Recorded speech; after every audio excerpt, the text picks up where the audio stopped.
Hello, my name is Carne Ross. I am a former diplomat in the British Foreign Office. During my career, I headed the Israel-Palestine section of the Foreign Office and later led Middle East work in the UK mission to the United Nations, where, at the Security Council, I negotiated scores of resolutions on the situation in Palestine, Libya, and Iraq, including the 9/11 terror attacks and the weapons inspections in and sanctions on Iraq before the 2003 invasion. I resigned from the Foreign Office over the Iraq War after giving secret testimony about my work on weapons inspections and weapons of mass destruction in Iraq and the government's lies about them. Since then, as the founder of Independent Diplomat, I have advised leaders of democratic countries and political movements all over the world in Europe, Africa, Asia, and the Middle East. I have written books and many articles about diplomacy and international affairs.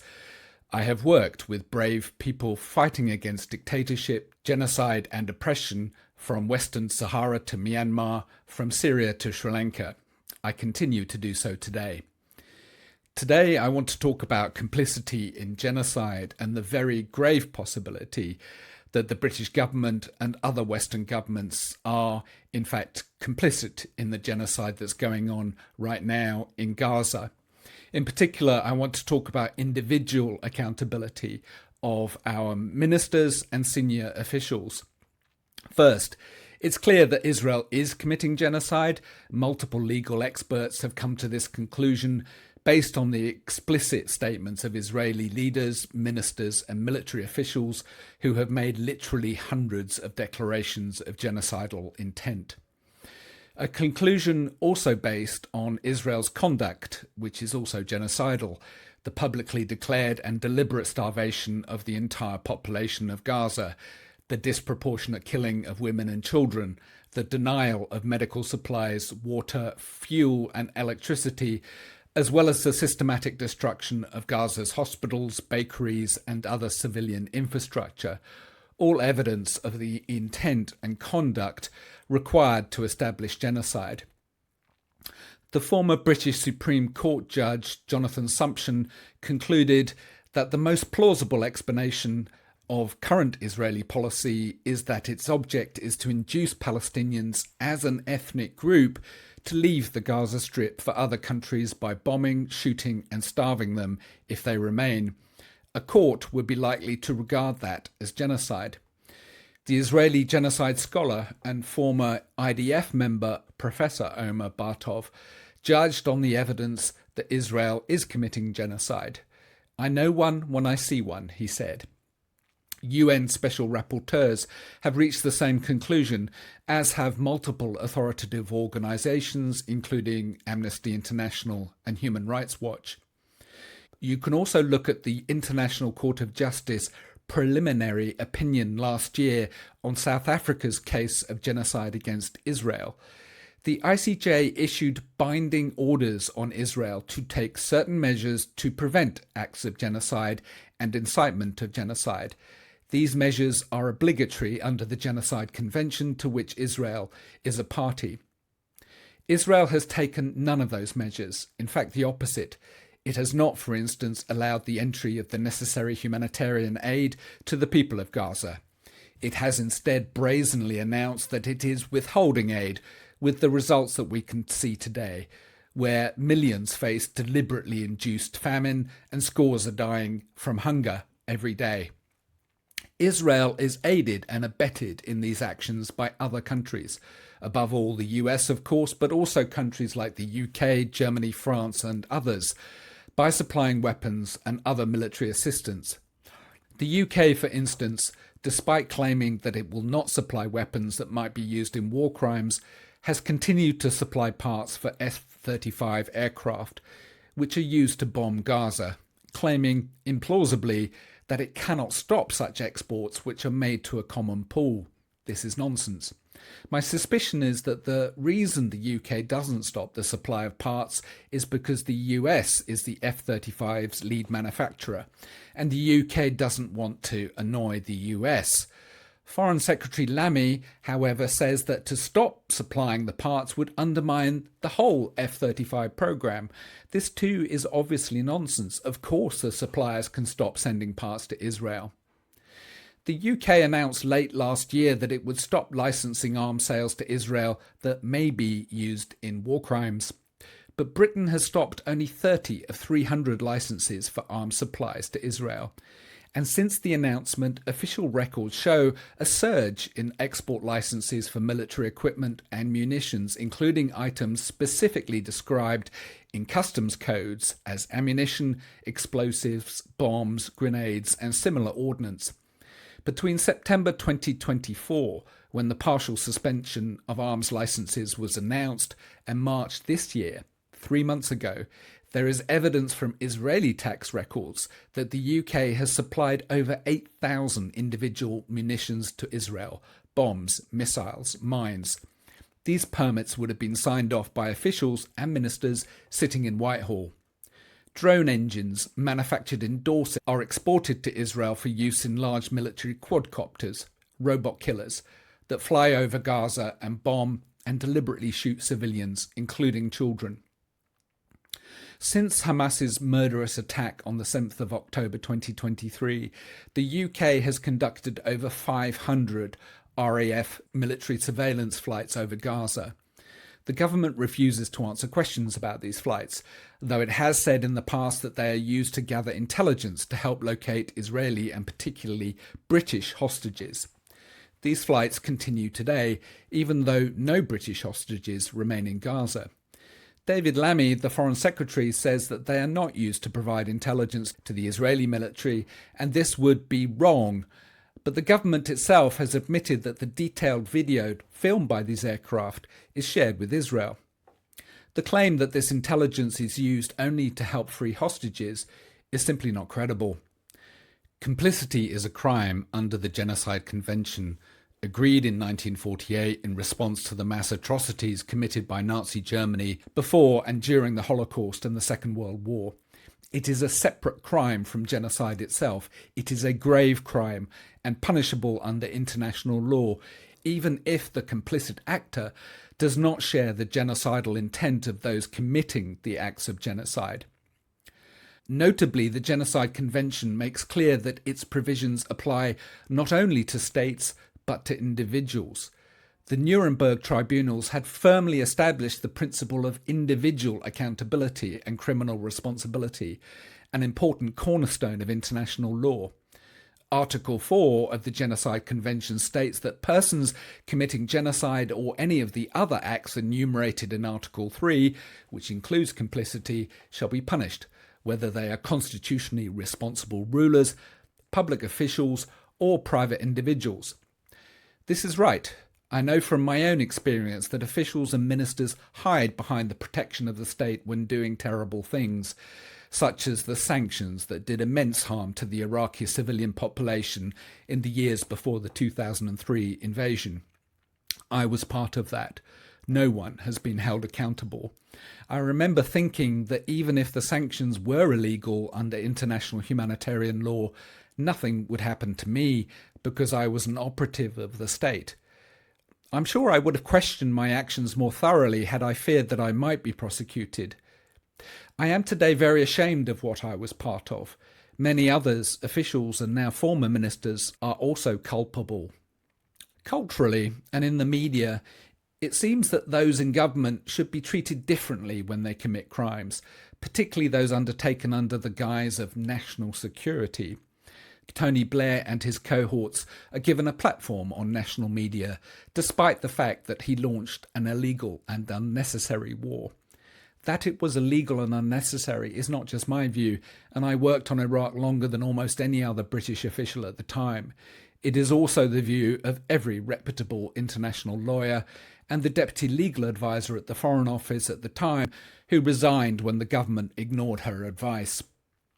There are real consequences to such impunity. The invasion of Iraq cost an estimated 500,000 lives. It ignited violent extremism across that country and into Syria, creating ISIS and forcing out millions of refugees whose arrival in Europe has triggered a surge in support for the far right across the continent. And of course, other war criminals take their cue from witnessing such brazen illegality. The Russian foreign minister often cites the Iraq war when justifying Russia's bloody and unlawful invasion of Ukraine. The rule of law is undermined for all across the world with real consequences, namely thousands, tens, hundreds of thousands of dead civilians. If you do terrible things when you're in government, including abetting or even instigating war crimes, as Blair did, you're given a kind of free pass. At worst, you might have to testify years later to a toothless public inquiry, like those that followed long after the Iraq War, and to which I also testified. But being in government when you take decisions about illegal invasions or sending weapons to those committing genocide should not be a free pass, and it is not, certainly in the case of genocide, as the Genocide Convention makes very clear. It is individuals, ministers and officials who take the decisions to abet genocide.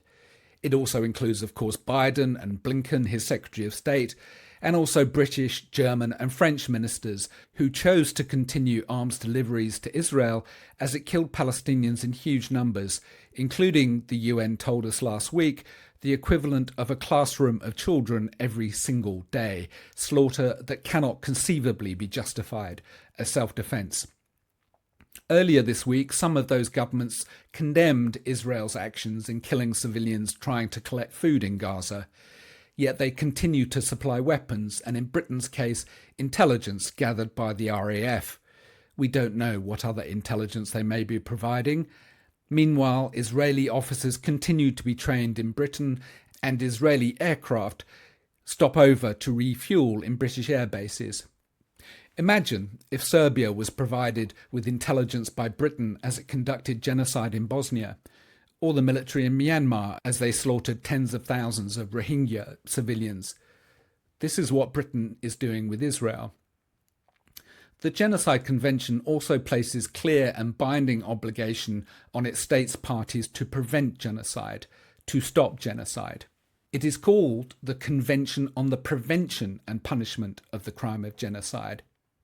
You will often hear government ministers say that it is for the courts to judge whether Israel is committing genocide, and this means, of course, long after the event.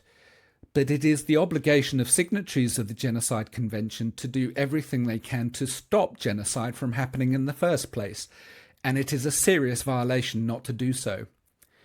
The US and UK and other Western countries could take many actions to force Israel to stop its genocide. They could place sanctions on all of Israel's leadership, including its prime minister, not just the two far-right extremists who sit in Israel's cabinet. They could cut off trade, they could expel the Israeli ambassador, they could prosecute their own citizens who fight for the IDF. They don't do any of these things. They are not only failing to stop the genocide, they are helping it to continue for nearly 2 years now. Instead, British ministers call Israel an ally, attend receptions given by Israel's ambassador where they boast about Britain's assistance to Israel, including those intelligence flights. This was just 2 months ago, when 55,000 Palestinians had already been killed. Only in May, 2 months ago, did the UK halt the negotiation of a new trade deal. While Israel has been indiscriminately bombing Palestinian civilians and laying Gaza to waste and deliberately starving the Palestinian population, British ministers were happy to discuss with Israel how to increase trade between them. In recent days, the head of Israel's Air Force had talks with RAF chiefs at an air show in England. This was a man who ordered Israeli bombers returning from attacking Iran to offload any unused bombs on Gaza. Which signal do you think Israel takes seriously, the rhetoric or the weapons, the outraged chest beating on TV news, or the thousands of gigabytes of intelligence data secretly supplied to the IDF? The words of condemnation in Parliament, or the warm words of support at Israeli diplomatic receptions? How will these individuals, such as Starmer, Lamy, Merz, Macron, Schulz or Baerbock, be held accountable for what they have done? In theory, their national courts, which are obliged to implement the Genocide Convention, should take it up. They have not. Indeed, a court in the UK recently ruled that arms sales to Israel were a matter for the executive, which is feeble and indeed wrong. National security should not be a kind of all-embracing excuse. But if national courts fail to act, the International Criminal Court is empowered to investigate. The UK, France and Germany are all parties to the Rome Statute, which obliges them to enforce the ICC's arrest warrants. The British government, like the German or French, make a big deal about how they stand up for international rule of law, and they boast about their support for institutions like the ICJ and ICC. Britain was central in the negotiation of the Rome Statute, which created the ICC. In fact, Britain's main negotiator was the legal advisor who advised that the invasion of Iraq was illegal. British judges and lawyers played a very full part in prosecuting genocides in Bosnia and Rwanda, and in prosecuting war criminals in those places. The law is clear, and you don't have to be a lawyer to understand it. I know it when I see it, as Dr. Omar Bartov put it. Killing children in the tens of thousands, shooting some in the head, burning others to death, deliberately starving all of them, is not self-defense by any definition. Deliberately denying food, water and medical supplies to an entire population is a clear breach of the Genocide Convention, and more specifically and recently, a clear breach of the specific and explicit obligations upon Israel ordered by the ICJ to prevent genocide. The Genocide Convention could not be more clear. It is obligatory to do everything you can to prevent genocide. Our ministers did not even try to do so. They aided and abetted it. It is obligatory to do everything you can to stop genocide when it takes place. Our ministers did not try to stop it. What is providing weapons, intelligence and political support to those committing genocide? It is complicity. Complicity is a crime. I hope that for the sake of the 2 million innocent civilians in Gaza, nearly half of them children, and for the sake of victims of other future genocides, the ICC and ICJ uphold the Geneva Conventions and the Genocide Convention to the fullest extent.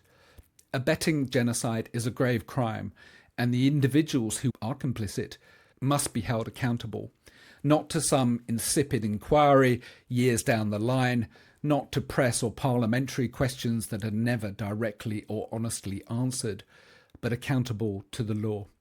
Thank you.